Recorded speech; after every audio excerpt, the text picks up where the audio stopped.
샬롬 샬롬 샬롬 샬롬 샬롬 샬롬 내니 두려워 말아라 나의 아들 나의 딸아 안심하라 샬롬 샬롬 샬롬 샬롬 샬롬 샬롬 나의 평안을 주노라 세상과는 다른 평안 두려워 마라 샬롬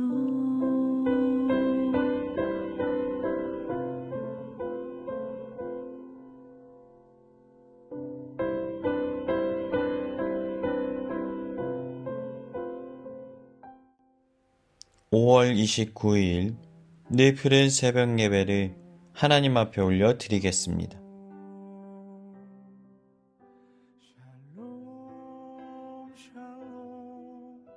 네, 오늘 시편 134편의 말씀으로 하나님의 은혜 나누기를 원합니다. 굉장히 짧은 이 시편은 할렐루야 시편 중에 하나입니다. 그래서 이 짧은 시의 모음집들이 지금 이 시편의 후반부에 모여 있지요. 근데 이 시편의 내용들이 주로 성전에 올라가면서 하나님을 찬양했던 할렐루야 시편이라는 거예요. 우리가 말씀을 읽을 때 이 짧은 이 내용들의 장을 우리가 대면하게 될 때가 있습니다. 근데 오히려 이럴 때 더 우리가 집중해 볼 필요가 있어요. 중요한 내용들은 여기에 함축적으로 담겨져 있는 거예요. 이제 여러 가지 우리가 시편을 쭉 오랫동안 우리가 살펴봤기 때문에 시편의 내용들을 대략적으로 우리가 알고 있습니다. 근데 특별히 시편은 자신의 삶에 대한 그 힘겹고 어려움에 대해서 하나님 앞에 토로하거나 또 기쁨의 영역에 있어서 하나님께 경배하는 내용들을 주로 담고 있어요. 그러니까 자신의 감정을 통과해서 하나님을 찬양하거나 하나님의 은혜를 구하는 내용들로 담겨져 있는 거예요. 그래서 시편을 읽다 보면 굉장히 많이 위로받는 게 뭐냐면 야, 이 시편 기자도 나만큼 힘들었구나. 아, 시편 기자도 이렇게 마음 가운데 이런 감정이 자리하고 있었구나. 그러면 나도 이러한 상황 속에서 하나님을 찬양하고 경배할 수 있는 그런 마음을 회복할 수 있는 기회가 주어지는 것이지요. 근데 이 시편은요, 아주 짧아요. 그래서 중요한 내용만 핵심적으로 담겨져 있는 거예요. 근데 왜 이렇게 되어 있을까요? 그래서 우리가 이 시편을 좀 집중해서 바라볼 필요가 있습니다.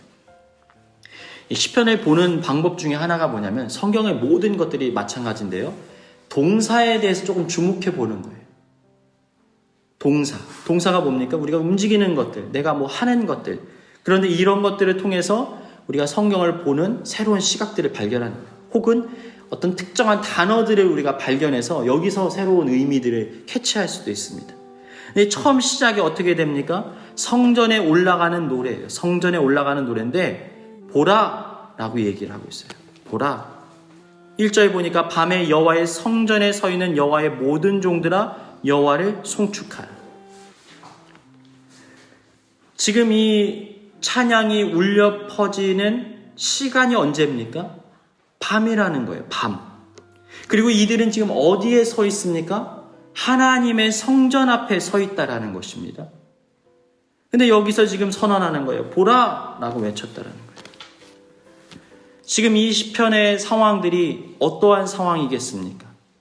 혹자들은 이렇게 말해요. 이게 지금 절기가 찾아왔기 때문에 이스라엘 모든 백성들이 그 절기에 맞춰서 예배드리기 위해서 이 자리에 모여 있다라는 겁니다. 근데 이렇게 밤에 이렇게 예배를 드리거나 하나님 앞에 경배하는 절기가 뭐예요? 장막절. 그러니까 이 이스라엘 백성들이 하나님께서 그들을 출애굽하게 하신 것들을 기념함으로 어떻게 하죠? 장막을 치고 거기서 머물잖아요. 밤을 새지 않습니까? 그러면서 하나님께서 이런 낮에도 밤에도 우리와 함께 하셨구나. 그런 은혜를 깊이 되새기는 그 절기에 그 밤에 모두 모여서 하나님을 찬양한다라고 말하기도 합니다. 또 혹자들은 뭐라고 말해요? 여러분, 밤의 이미지가 뭡니까? 아주 낭만적이고 멋진 것들을 이야기합니까? 대부분 성경에 나와 있는 밤의 이미지는요, 사실은 괴로운 시간이에요. 고독의 시간이에요. 외로움의 시간이에요. 슬픔의 시간이에요. 왜냐하면 낮에 열심히 일을 하고 나면요, 고단함으로 인하여서 잠을 청할 수밖에 없는 게 육체가 당연하게 주어진 현상입니다. 그런데 잠을 이루지 못한다? 근심이 있는 거예요. 아니면 혹은 밤에도 일을 해야 할 만큼 무언가 급박하고 어려운 환경적인 상황 가운데 처해 있었다라는 것입니다. 또 혹자들은 이렇게 말을 합니다. 순례자들이 밤새도록 여행을 해서 성전에서 예배드리기를 원하는 거예요. 근데 이게 여행을 아무리 내가 계획한다고 해도요, 그때는 도보 여행을 하는 거잖아요. 성전에서 한번 예배드리기 위해서 멀리서부터 걸어오는 거예요. 목숨을 걸고 생명을 붙들고 자신의 그 삶의 모든 것들을 터전을 다 내려놓고 예배드리기 위해서 절기를 찾아오는 겁니다. 그럼 이때 도착하는 시점이 언제가 될까요? 낮이 될 수도 있고 밤이 될 수도 있고 새벽이 될 수도 있는 거예요.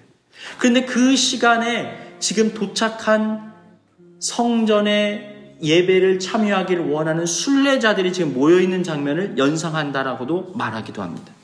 근데 중요한 사실 한 가지는 이들이 왜 모여있다라는 거예요? 하나님을 바라보고 하나님을 예배하기 위해 이 자리에 머물러 있다라는 것입니다.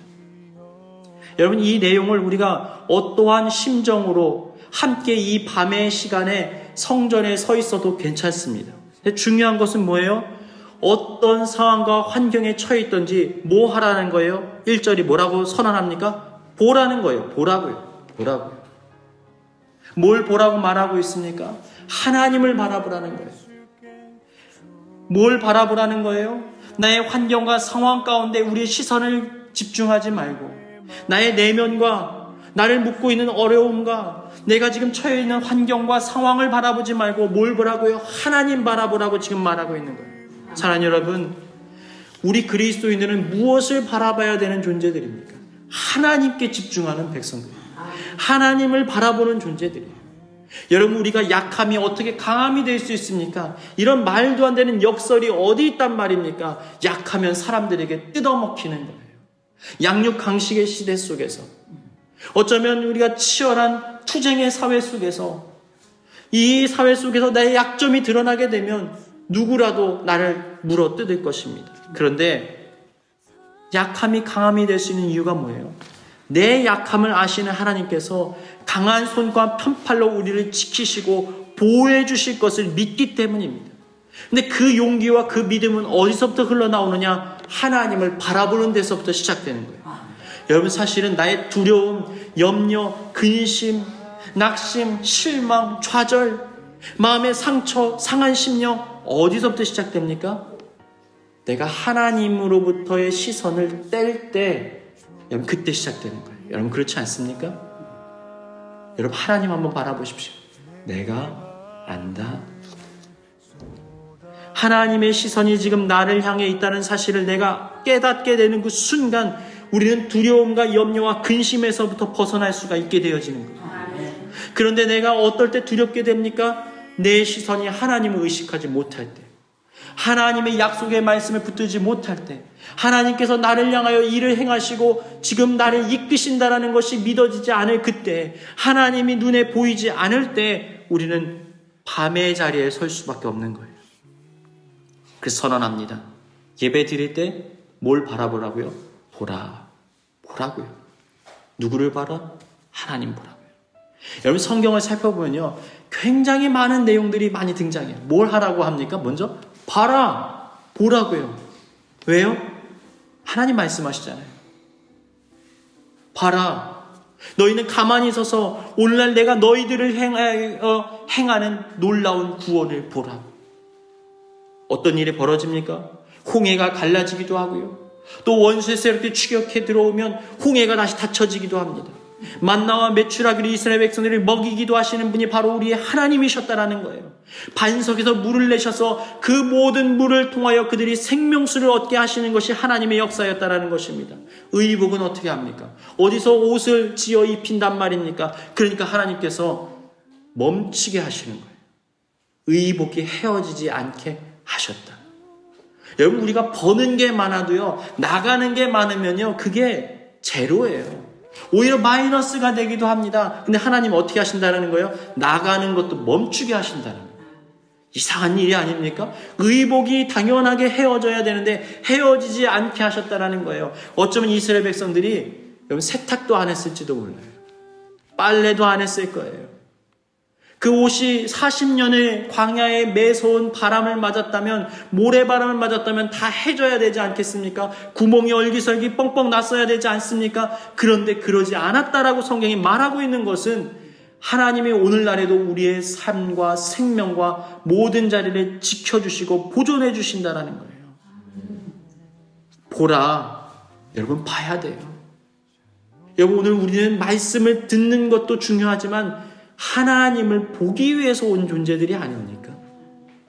여러분, 기도할 때, 오늘 하루의 삶을 살아갈 때 주님이 선명하게 보여지기를 주님의 이름으로 축복합니다. 내 곁에 함께 하셔서 나를 지키시고 보살피시는 하나님, 내가 작은 신음으로 외마디 외칠 때 나를 끌어안으시고 감싸 안으시고 눈물을 흘리시며 기다려, 내가 너를 지킬 거야. 그 음성이 들려지기를 주님의 이름으로 축복합니다. 두 번째, 우리는 어떻게 해야 됩니까? 밤에 여호와의 성전에 서 있는 여호와의 모든 종들아, 여호와를 송축하라. 여러분, 우리의 정체성을 회복해야 된다는 거예요.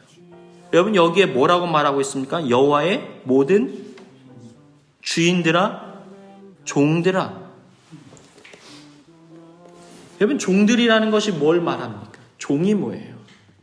종은 주인에게 속한 자들이에요. 우리가 주의 종 얘기하면 굉장히 고상하고 멋진 단어로 생각하지만, 여러분, 조선시대로 얘기해 볼까요? 노비 아닙니까? 노비? 아무 의지를 가지지 않은 가장 낮고 가장 천하고 가장 보잘것없는 사람을 종이라고 말하는 거예요. 그런데 여러분, 아무리 동네에서 종이 돌아다닌다고 해도요, 그 사람이 지위가 낮다고 해도요, 함부로 그 종을 건드릴 수가 없는 거예요. 왜요? 그 종이 어느 집에 속해 있느냐에 따라서 그 집의 지위와 권세가 그에게 입혀져 있기 때문이에요. 사회적으로는 지위가 낮아요. 아무것도 아니에요. 그런데 누구네 집이래? 최대감집의 사람이래? 하인이래? 그럼 건들지 말아야지. 왜 이런 일이 일어납니까? 종은 누구의 소유예요? 주인의 소유가 되기 때문입니다. 여러분, 우리가 잊지 말아야 되는 게 있어요. 성경은요, 계속해서 자기를 부인하라고 말해요. 너의 그 주인됨을 내려놓으라는 거예요. 누구를 주인으로 삼으라는 거예요? 하나님을 나의 주인으로 삼으라고 말하고 있습니다. 근데 이게요, 듣기 싫잖아요. 아니, 나 의지도 있고 내 맘대로 살고 싶고 하나님 이런 얘기 나 듣고 싶지 않아요. 근데 여러분, 여기에는 중요한 영적인 비밀이 섬겨져 있는 거예요. 뭐가 서려져 있습니까? 여호와의 종들아, 그러면 누가 주인이라는 거예요? 하나님이 주인이에요. 그러면 종은 주인이 책임져 주는 거예요. 종에게는 의지가 없어요. 여러분, 우리가 이 배너라는 영화를 살펴보면요, 우리에게 인상적으로 다가오는 한 장면이 있어요. 뭡니까? 배 밑바닥에서 노예들이 노예선을 끌잖아요. 전쟁을 벌이는데 북소리에 맞춰서 사람들이 지휘하는 것에 따라서 노를 젓습니다. 빨리 젓고 느리게 젓고 멈춰 섰다가 한쪽만 열심히 젓기도 하고, 그러면서 배가 균형을 잡아서 적선과 싸움을 벌이는 거예요. 근데 여러분, 여기에서 이 노예들이 창문을 열어서 내가 지금 어디쯤 가는지 알고 있습니까? 모릅니까? 몰라요. 종은 주인이 시키는 대로 노만 젓는 거예요. 그러면 그 모든 결과물들은 누가 책임지는 거예요? 명령자가 책임을 지는 거예요. 주인이 책임진다라는 것입니다. 여러분, 우리의 삶의 자리가 하나님께 속해 있다라는 것을 믿게 되면 그 하나님의 결실이 하나님으로부터 흘러온다는 사실을 믿는 자들이에요. 그러면 어떤 결과가 찾아와도 나는 하나님을 바라보고 의지할 수 있게 되어지는 거예요. 근데 그 하나님은 우리에게 좋지 않은 것을 주시는 분이 아니에요. 자신의 이름을 위하여 의의 길로 우리를 인도하시는 분이에요. 우리의 가장 선한 것들을 예비하시고 은혜를 베풀어 주시는 분이라는 것입니다. 여러분, 그렇다면 우리는 염려할 필요가 없어요. 주님이 책임져 주시는 것이 맞다. 당신 신앙생활 한다고 당신 삶의 문제가 해결돼? 진짜 주책이야. 아직도 그런 걸 믿는단 말이야? 예, 맞아요. 주님을 믿는 하나님의 백성들은요, 주책 맞아요. 그게 무슨 뜻입니까? 주님이 책임져 주시는 것이 맞다. 그 주책. 여러분, 우리가 종이라고 얘기할 때는 내 의지는 없고 주님께 속한 자들이에요. 그러면 우리의 삶은 주님이 돌보아 주시는 거예요. 자, 그리고 여호와를 송축하라는 거예요. 여러분, 우리는 뭘 해야 됩니까? 기쁠 때나 슬플 때나 하나님을 찬양하고 하나님을 높이고 하나님을 경배할 수 있어야 된다는 거예요. 슬프면 슬픈 대로 하나님 찬양하는 거예요. 하나님이 이 일을 행하실 것이기 때문에 나의 움푹 패여진 상처의 자리를 하나님의 은혜로 메꿔주실 것을 기대하니까 내가 움푹 패이고 땅에 깊숙하게 박히는 그 순간 하나님은 더 많은 은혜로 나의 삶을 채워주실 수 있으니까 내 삶의 의지가 사라지면 사라질수록 하나님의 의지가 나의 삶을 가득 누르실 거니까 나는 하나님을 찬양할 수가 있게 되는 거예요. 이거 한때구나. 은혜를 주실 거예요. 네, 여러분, 이 시간의 흐름 속에서 지금 이 낮아짐의 자리를 경험할 때는요, 불안하고 두렵고 막 급해요. 하나님, 어느 때까지입니까? 언제까지 이걸 참고 인내하고 기다려야 됩니까? 견뎌야 됩니까? 숨이 막힙니다. 근데 주님 말씀하시죠. 기다려. 내 때가 아직 이르지 않았어. 그러면 그 기다림의 시간 속에서 하나님을 찬양하는 거예요. 주님 언제나 오십니까? 저제나 오십니까? 자, 그리고 또 어떻게 해야 됩니까? 기쁨의 순간에도 하나님을 찬양할 수 있어야 돼요. 여러분, 기쁨의 순간이 찾아오게 되면요, 오히려 하나님의 은혜는 다 잊어버리고 우리가 나의 것들을 찬양하고 높일 때가 있어요. 주님이 하셨어요. 입술로는 고백하지만 속으로는 뭐라고 말해요? 사실은 내가 많이 노력하긴 했어요. 내가 좀 특별한 사람이기는 해요. 하면서 거기에다가 꼭 사족을 붙여서 얘기를 해요. 하다가 보면 사람들이 얘기하잖아요. 어떻게 한 거야? 이거 이렇게 한 거야. 그러다 보니까 하나님은 속 빠져들이고 나만 남아있을 때가 있어요. 내가 기도해서 하나님께 응답을 받았대요. 내가 하나님 앞에 부르짖었더니 하나님께서 역사하셨대요. 저 사람 기도하니까 응답을 잘 받는 것 같아. 당신 좀 기도 좀 해줘. 그러면요, 그래, 기도의 사명을 하나님 부르시는구나 라고 말을 하지만 한편으로는 어때요? 내가 으쓱해요. 내가 좀 다른 사람과는 다르구나. 그래서 사도 바울에게 뭐가 있었어요? 육체에 가시가 있는 거예요. 근데 여러분, 우리가 그 가시를 안 받으면 더 좋잖아요. 그러기 위해서 하는 게 뭐예요? 기쁠 때도 하나님 찬양하는 거예요. 주님, 이 백성은 내가 나를 위하여 지었나니 나를 찬송을 부르게 하려 함이니라. 그러면 여러분, 내가 이 존재 자체가 찬양하기 위해서 삶을 살아갈 수 있도록 만들어졌다는 사실을 인지하고 살아가게 되면 어떤 일이 벌어집니까? 하나님 찬양하는 거예요. 날마다 하나님 경배하는 거예요.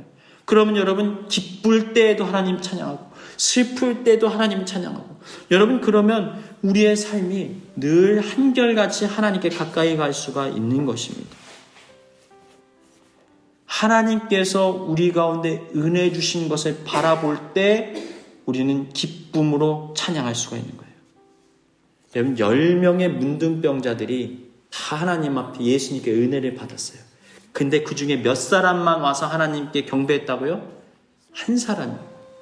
어떻게 이런 일이 있을 수 있냐고 말을 하지 않겠습니까? 어떻게 이런 일이 있을 수가 있어? 아니 분명히 그들이 사람들에게 버림받아서 도심 저 외곽에서 정말 사람 취급받지 못하고 사랑하는 사람들과 함께 머물지 못하고 늘 고통과 괴로움 속에 휩싸여 살았던 인물들인데 주님께서 말씀하심으로 인하여서 제사장에게 달려가던 그 순간에 치료를 받았는데 어떻게 돌아오지 않을 수 있지? 여러분, 근데 우리가 이런 속성의 사람들이 아닙니까? 마음이 급할 때는 주님을 찾는데요. 응답이 일어나고 문제가 해결되면요. 금세 주님을 잊어버리는 게 우리의 삶 아닙니까? 그런데 여러분, 돌아온 그 한 사람에게 주님이 뭐라고 말씀하십니까? 나머지 9은 어디 있느냐? 오늘 너의 집에 구원이 이르렀다. 그가 육적인 구원뿐만 아니라 영혼의 구원이 임하고 하나님의 은혜의 축복이 그의 삶에 넘쳐 흐르게 되었다는 사실을 기억하시길 축복합니다. 자, 2절 말씀이요. 뭐라고 말합니까? 성소를 향하여 너희의 손을 들고 여호와를 송축하라. 성소를 향하여 너희 손을 들고 여호와를 송축하라는 거예요. 지금 성소는 어떤 곳입니까? 하나님의 임재를 상징하는 공간이에요. 예배를 드리는 현장이에요. 그러니까 하나님을 찬양하고 하나님을 예배하고 하나님을 높이기 위해서는 그곳에 함께 모여야 되는 거예요. 근데 그곳을 향하여서 손을 들고 여호와를 송축하라, 찬양하라라고 고백하고 있습니다. 여러분, 손을 든다라는 것이 무엇을 의미할까요? 여러분, 손을 든다라는 것은 사실은요, 항복을 의미하는 거예요. 항복을 의미하는 거예요. 하나님, 나에게는 능력이 없어요. 하나님, 나에게는 힘이 없어요. 하나님, 나에게는 아무것도 없어요. 주님, 빈손을 들고 주님 앞에 나아갑니다. 주님의 은혜와 도우심을 간청합니다. 주님, 은혜를 베풀어 주세요. 또 손을 든다라는 것은 무엇을 하는 거예요? 나의 의지가 없음을 말하는 거예요. 주님, 나에게는 의지가 없어요. 주님만을 바라봅니다. 주님, 붙들어 주세요. 주님, 도와주세요. 사랑하는 여러분, 우리가 하나님의 은혜를 누리기 위해서 해야 되는 일이 뭐예요? 나를 낮추는 거예요. 아니, 낮아짐의 시간을 경험하는 거예요. 내가 무언가 있는데 없는 척하라는 말이 아니에요. 여러분, 하나님의 은혜가 채워지기 위해서는요, 내 의지가 비워져야 여기에 공기가 채워지는 것처럼 하나님의 은혜가 임하려면 내가 비워져야 돼요. 항복해야 돼요. 죽어야 되는 거예요. 성경이 뭐라고 말합니까? 그리스도인들은 나는 죽고 예수로 다시 살아나는 존재들. 여러분, 침례가 뭐예요? 우리가 독일 교회랑도 우리가 주의 만찬을 하게 될 때 물어보더라고요. 뭘 어떻게 주의 만찬에 참여하는 사람들이 누구냐? 그래서 저희는 이제 거기 다 동일하더라고요. 믿음으로 고백하는 사람들, 그리고 침례 받은 사람들. 여러분, 침례가 뭐예요? 왜 성경에 침례를 준다라고 말하고 있습니까? 왜 예수님 침례를 받으셨고 또 우리가 침례를 해야만 합니까? 거기에는 의미가 담겨져 있어요. 나는 죽는 거예요. 성경대로 나는 죽고 장사 지낸 바 되었다가 성경대로 예수 그리스도와 함께 다시 살아나는 거예요. 그게 여러분 침례의 의미예요. 그리스도인이라는 건 뭐냐면 죽은 사람들이에요. 죽어 있다고요. 그래서 누가 쿡 찔러도요, 시체는요, 움직이지 않아요. 꿈틀대지 않아요. 그냥 죽어 있는 거예요. 근데 여러분, 여전히 내가 꿈틀대고 있다면, 누가 찌르면, 환경이 찌르면 내가 움직이고 있다면, 나는 아직 살아있는 거예요. 살아있으면 생명이 임할 수가 없어요. 죽어야 사는 거예요. 여러분, 이것이 성경이 말하고 있는 하나님의 은혜라는 것입니다. 여러분, 내가 손을 든다라는 것은 뭐라고요? 나의 의지를 포기하고 하나님의 은혜만을 온전히 구하고 간구하는 것을 말하는 것입니다. 여러분, 또 우리가 손을 든다라는 것은 무엇을 의미하는 거예요? 여러분, 물에 빠지면 어떻게 해요? 그냥 앉아서 살려주세요 합니까? 막 손을 들고 온몸을 흔들면서 살려주세요라고 외치는 거예요. 구조 신호예요. 구조 신호. 하나님 은혜가 아니면 나 살 수 없어요.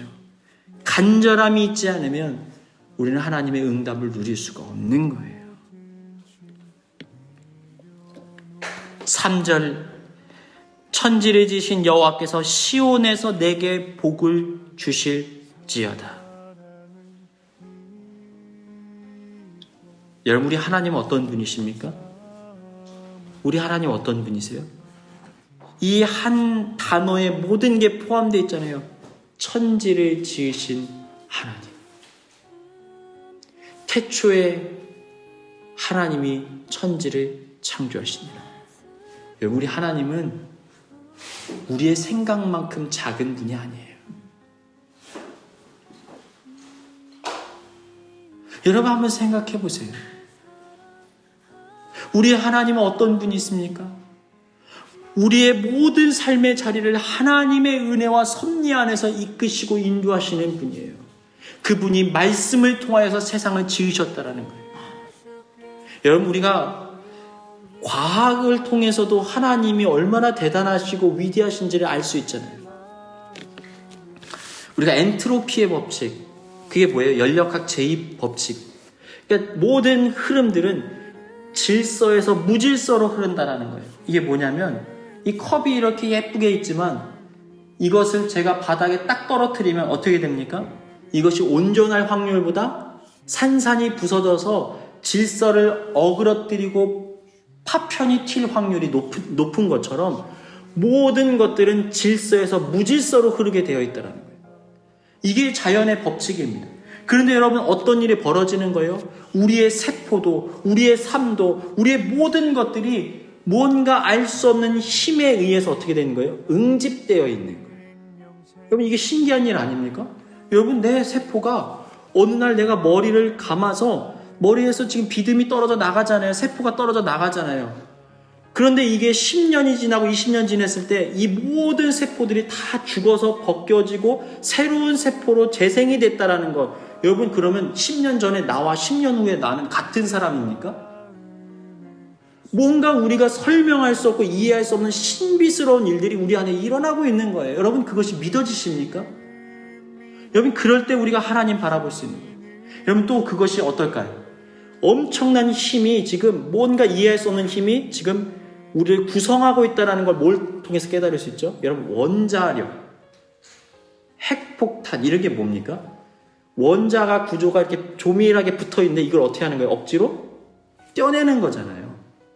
그것을 떼어내는 순간 어떤 일이 벌어집니까? 엄청난 폭발력이 일어나는 거예요. 그렇다면 바꿔 말하면 뭐예요? 지금 이것이 연합되도록 응축하고 있는 힘이, 보이지 않는 힘이 어떻다라는 거예요? 그만큼 강력한 힘을 가지고 있다는 거예요. 우리에게는 이해되지 않고 설명되어지지 않는 영역이지만 그런 놀라운 역사가 지금 우리의 모든 삶을 붙들고 있다는 거예요. 우리는 그것을 가리켜서 뭐라고 말해? 그 힘을 하나님, 그렇게 믿는 거예요. 그 천지를 지신 하나님께서 지금 뭘 하신다라는 거예요? 네게 복을 주실지어다. 당신에게 시선을 집중하고 계시다는 거예요.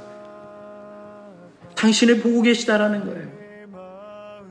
그러니까 다윗이 기가 막히니까 이렇게 고백하잖아요. 하나님, 사람이 무엇이게 주께서 저를 생각하시고 인자가 무엇이게 저를 권고하시나이까.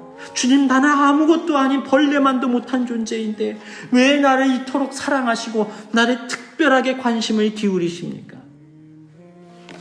그 하나님을 우리가 바라보게 될 때 우리는 하나님과 동행하는 은혜의 복을 누리게 되어지는 거예요. 그런데 우리가 기억해야 되는 게 있습니다. 어디에서요? 성소, 성전, 시온에서. 하나님의 임재가 있는 그곳. 여러분, 거기가 어디입니까? 교회 아닙니까? 교회 안에, 예배 현장 속에 우리는 함께 모여 있어야 돼요. 그곳에서 은혜는 시작되는 거예요. 성경은 그래서 말하는 거예요. 모이기를 패하는 어떤 자들의 습관과 같이 하지 말고 오직 그날이 가까움을 볼수록 더욱 연합하고 모여라. 두세 사람이 내 이름으로 모인 그곳에 나도 그들 중에 있다. 세 겹줄은 결코 끊어지지 않는다. 여러분, 이게 교회에 대한 메시지예요. 연합하고 함께 모이면 1 플러스 1이 2가 되는 게 아니라 1 플러스 1이 10이 되고 20이 되고 100이 되는 거예요. 여러분, 이게 영적인 비밀이에요. 성령이 임하게 되면요, 놀라운 역사가 일어나게 되어지는 거예요. 성령이 역사하시게 되면 교회에 하나님의 임재하심이 충만하게 누려지게 되어지는 것입니다. 여러분, 이 비밀을 깨달으세요. 그리고 우리가 교회에서만 우리가 삶을 살아가야 됩니까? 우리가 각자에게 주어진 삶의 처소로 돌아가야 돼요. 가정에서 충실하는 거예요. 또 나 홀로 있는 시간에도 내가 성전이 될 수가 있어요. 어떻게 해요? 성령께서 나와 함께 하시니까 내가 성전이 되어 하나님을 찬양하고 예배할 수 있는 거예요. 그때 어떤 일이 벌어집니까? 복을 주실지어다.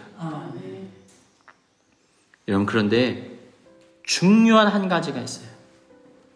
하나님이 약속하신 선언은요, 이미 이루어진 거예요.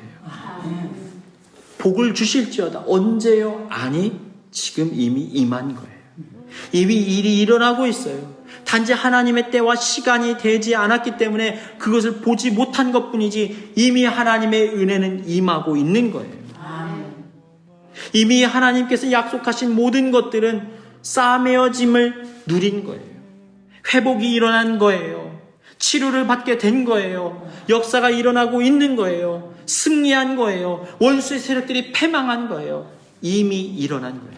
여러분, 그래서 구약에 있는 모든 내용들 성경을 살펴보면 하나님에 대해서는 미래형이 없습니다. 그걸 잘 봐야 돼요.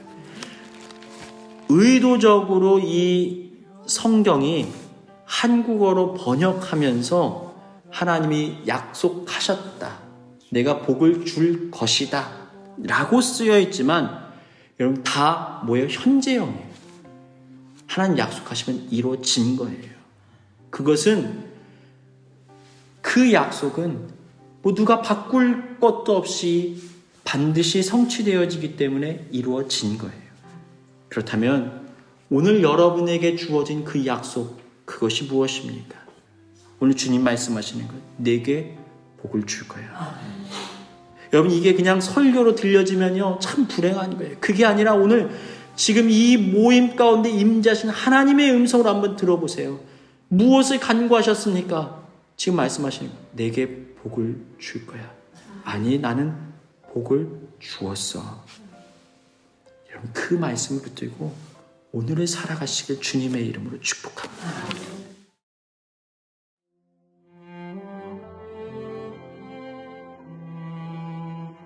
교회에 주신 공동의 기도 제목을 가지고 다 같이 기도합니다.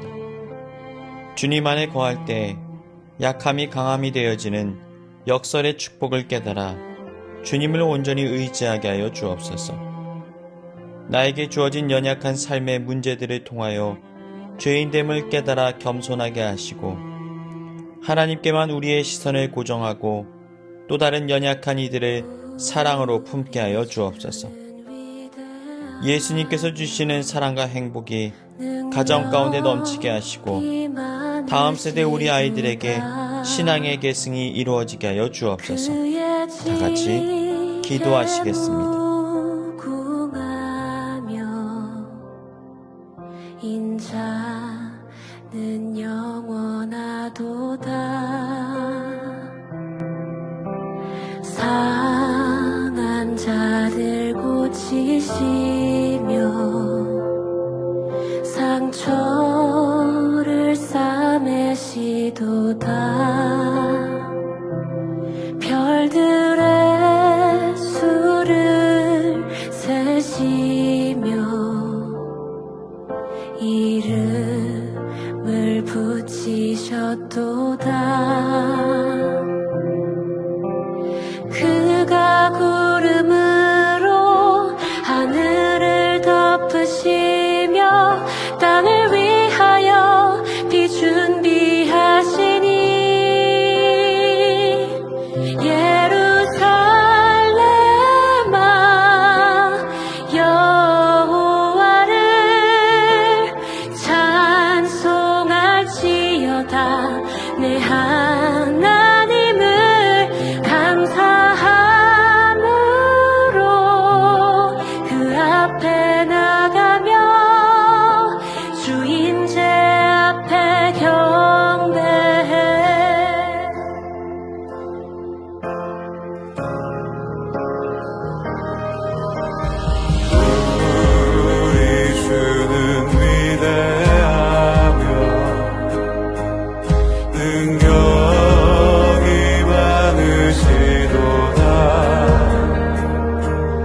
그의 지